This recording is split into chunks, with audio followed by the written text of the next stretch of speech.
En este video vamos a calcular la cantidad de calor a presión constante que debe recibir cierta masa de hielo a menos 20 grados centígrados para transformarse en vapor a 120 grados.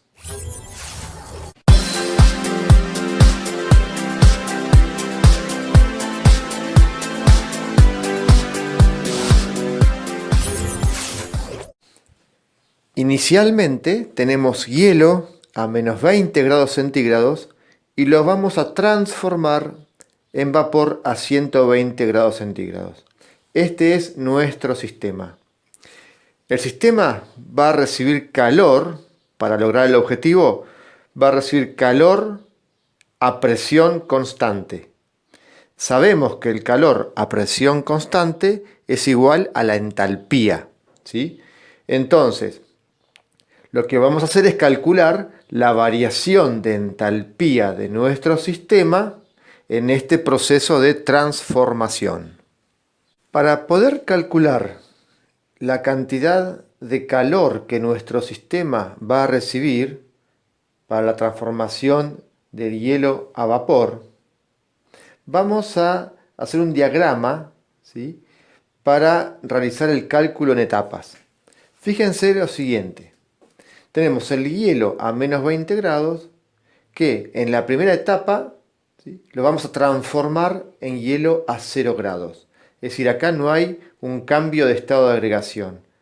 El hielo de menos 20 a 0 grados, que es la temperatura de fusión. Luego va a consumir calor, o sea, va a tener una variación de entalpía, porque recordemos que esto se realiza a la presión de una atmósfera. Entonces va a recibir una variación de entalpía correspondiente al cambio en su estado de agregación, de hielo a agua líquida, a la temperatura de fusión, ¿sí? Luego que convertimos el hielo a agua líquida, luego que le hemos entregado esta cantidad de energía para el proceso de fusión, ya tenemos agua líquida a 0 grado, que dentro de su estado líquido la vamos a transformar hasta lograr 100 grados centígrados en nuestro sistema. Bien, una vez teniendo agua líquida a 100 grados centígrados, ¿sí?, recordemos que a 100 grados centígrados y a la presión de una atmósfera es su punto de ebullición, tenemos el proceso de vaporización, es decir, del cambio de estado de agua líquida a vapor de agua, ¿sí?, siempre a 100 grados centígrados. Ahí le vamos a entregar una cantidad de energía, o sea, va a tener la variación de entalpía correspondiente a la vaporización. Y ya una vez que logramos el estado gaseoso, simplemente vamos a transformarlo de 100 grados a 120 grados para cumplir nuestro objetivo de transformar el hielo desde menos 20 grados centígrados hasta 120 grados centígrados. Y acá está el diagrama, digamos, operacional para poder cuantificar esta transformación. ¿Cómo vamos a calcular nuestras variaciones de entalpía en cada paso para poder determinar entonces la variación de entalpía total para la transformación de hielo en vapor? Bueno, tenemos que tener en cuenta lo siguiente. El procedimiento de cálculo es diferente si estamos dentro del mismo estado de agregación, o sea, en este proceso de hielo de menos 20 a 0, en este de agua líquida de 0 a 100 o en este de vapor de 100 a 120. Cuando tenemos el mismo estado de agregación, el cálculo de la variación de entalpía, ¿sí?, se realiza con un procedimiento, y cuando tenemos la transformación, ¿sí?, correspondiente al cambio de estado de agregación, por ejemplo, de hielo a agua líquida en el proceso de fusión, o de agua líquida a vapor en el proceso de vaporización, la vamos a hacer con otro procedimiento. Bien, ¿cómo hacemos entonces dentro del mismo estado de agregación? Bueno, la variación de entalpía correspondiente al mismo estado de agregación, ¿sí?, va a ser igual a la cantidad de sustancia que tenemos por la capacidad calorífica específica por la variación de temperatura. Fíjense cómo podemos utilizar, ¿sí?, este factor que es la capacidad calorífica específica. Primero vamos a interpretarlo. La capacidad calorífica específica es un valor que está en tablas, ¿sí? Está tabulado, ya se ha calculado experimentalmente para diferentes sustancias a diferentes temperaturas. Esta capacidad calorífica específica es la cantidad de energía que tengo que entregarle a un sistema en un determinado estado de agregación para que un mol de sustancia aumente 1 grado centígrado. Hay tablas que lo presentan en moles o hay tablas que lo presentan en gramos. Si fuera en gramos, diríamos la cantidad de energía necesaria para que 1 gramo de sustancia aumente 1 grado. Esa es la capacidad calorífica específica, porque es un valor constante, ¿sí?, para una sustancia en determinado estado de agregación, si es sólido, líquido o gas. A nivel, si profundizamos un poquito, las capacidades caloríficas dependen de la temperatura. Siempre tenemos un valor promedio, ¿sí?, dentro del estado de agregación. Si nuestra capacidad calorífica en tablas está en moles, en el denominador, obviamente para calcular la energía deberíamos multiplicar por los moles, ¿sí? Si nuestro Cp, que es la capacidad calorífica específica, repetimos, está expresado en moles, deberíamos multiplicar por moles para obtener la energía, por moles y por el cambio de temperatura, ¿sí? Así podemos simplificar del denominador mol y grado. ¿Ven? Si nuestra capacidad calorífica en una tabla está en gramos, acá sería la masa en gramos, por la variación de temperatura. Generalmente, en el sistema internacional de unidades, corresponde utilizar la capacidad calorífica en joules por mol y por grado. O sea, por cada mol y por cada grado de aumento. Se le coloca grados porque es lo mismo, un grado de aumento es lo mismo en escala Kelvin o en escala centígrada, ¿sí? Puede aparecer Kelvin, ¿sí?, pero es lo mismo que si fuera un aumento de 1 grado Kelvin es igual a un aumento de 1 grado en escala Celsius o centígrada. Bien, así que para calcular la variación de entalpía, ¿sí?, sería en esta zona, ¿no?, de hielo de menos 20 a 0, o en esta, en agua líquida de 0 a 100, o en esta, de vapor de agua de 100 a 120, necesitamos extraer de una tabla el valor de Cp, ya sea de sólido, agua sólida, líquida o gas, ¿sí?, y calcular la variación de entalpía en este proceso, en este otro y en este otro. Bien, y después para las transformaciones que tenemos acá, fusión y vaporización, también vamos a extraer de una tabla el valor de la variación de entalpía de la transformación, ya sea de fusión o vaporización, ¿sí? Eso está directamente en tablas. Buscaríamos en este caso la variación de entalpía para la fusión del hielo, ¿sí?, o la variación de entalpía, ¿sí?, para la vaporización del agua. Las unidades que están en tablas es joules por cada mol. O sea, vamos a tener que multiplicar por los moles que tenemos para calcular la energía. Si fueran joules por cada gramo, multiplicaríamos por la cantidad de gramos que tenemos para calcular la energía, ¿sí? Comenzando con nuestro cálculo, primero tenemos que tener en cuenta el cálculo de la cantidad de moles de agua que tenemos. La masa de agua es de 1,8 kg, 1,8 kilogramos, o sea, 1.800 gramos. El peso molar de agua, para transformar de gramos a moles, el peso molar es 18 gramos, un mol, teniendo en cuenta los pesos de la tabla periódica, ¿no? Oxígeno, peso atómico 16, hidrógeno 1, tenemos 2 hidrógenos, 18 gramos de agua a un mol. O sea que la cantidad de moles es igual a la masa, que es 1.800 gramos, sobre el peso molar, 18 gramos por cada mol, y tenemos entonces 100 moles. Es nuestro N, la cantidad de moles de sustancia de nuestro sistema es 100 moles y permanece constante en toda nuestra transformación, ¿sí?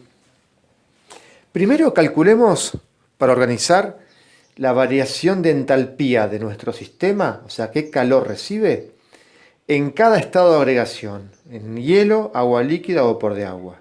Es decir, vamos a calcular primero qué cantidad de calor recibe de hielo de menos 20 a 0, agua líquida de 0 a 100 y vapor de agua de 100 a 120.